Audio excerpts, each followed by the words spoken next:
start to change I am sorry, Jordan. The moment you bring up the argument of anti-Semitism, you have lost me. Any sensible and sane voice around the world, we are sick and tired of being told that the moment you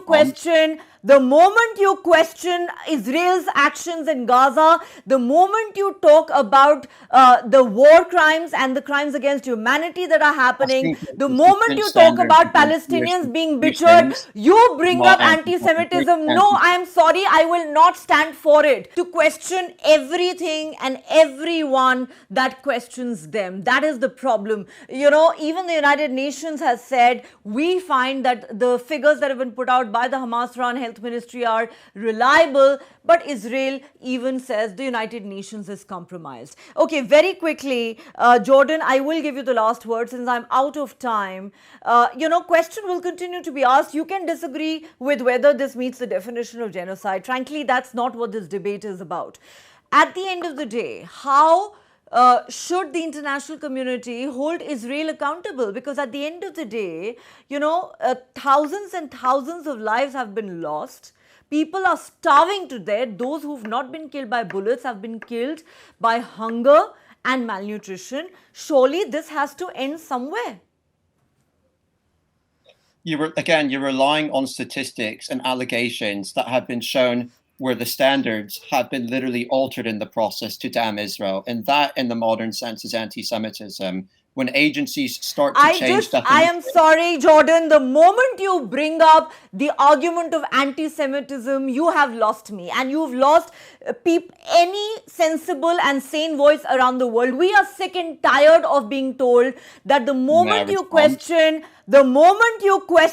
Israel's actions in Gaza, the moment you talk about the war crimes and the crimes against humanity that are happening, the moment you talk about Palestinians being butchered, you bring up anti-Semitism. No, I am sorry, I will not stand for it. We are not anti-Semitic for questioning the killing of thousands and thousands of Palestinians. No, that does not make us anti-Semitic. I take strong exception.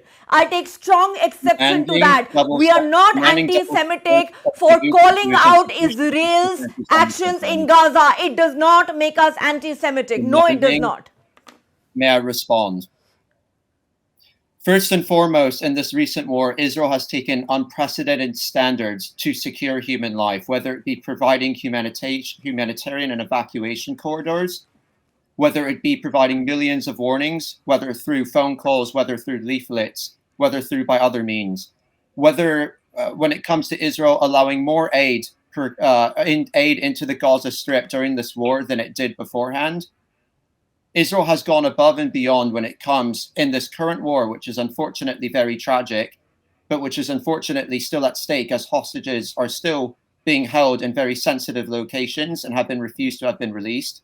And in times when Hamas has refused to surrender, despite calls from other countries around the world that it do so, Israel has gone above and beyond. The United Nations is ultimately who needs to be held accountable, as are other international institutions, for failing to uphold. That is the problem. Everyone needs to be held accountable for Israel. So whatever humanitarian aid you are talking about, that's your opinion and that's the opinion of the Israelis. Nobody around the world believes anymore that you are prosecuting this war in a responsible way or that you are taking any steps to save lives. If anything, Israel is today guilty of starving Palestinians to death, if not killing them with bullets. I think we need to be very clear about that. Whichever way you might want to spin this, Jordan, it doesn't wash anymore. I am out of time. I'm going to wrap up this conversation on the note. I will conclude this discussion once again by taking strong exception to you bringing an anti-Semitism here. I will say this one more time. We will not be silenced. We will not be cowed down, because every time we question the death and devastation in Gaza, people like you bring up anti-Semitism. That mask has fallen. This is not going to wash anymore. It's not going to wash anymore. I'm going to leave it at that. This is not going to wash anymore. I Come didn't up even with accuse better you of arguments. spreading Come up, anti-Semitism. I make accused better the arguments. standards of Make better anti-Semitism. arguments. Stop playing the victim cards. Yes, Israelis have been victims of Holocaust in the past. Today, they are committing genocide. Come They were up not. with better You literally just arguments. said the Make better standards. You literally arguments. said according to the Ambassador legal Bhaswati standards, everyone Mukherjee, might not Yeshaya be. Rosenman, Sanjay Kumar, and Jordan Cope. I'm going to leave it at that. Thanks very much for joining me on Global Pulse tonight. And I will say this one more time. To speak out for humanity is not anti-Semitism. To call out Israel's brutal war is not anti-Semitism. To talk about how thousands and thousands of innocent civilians, including women and children, have been butchered in Gaza is not anti-Semitism.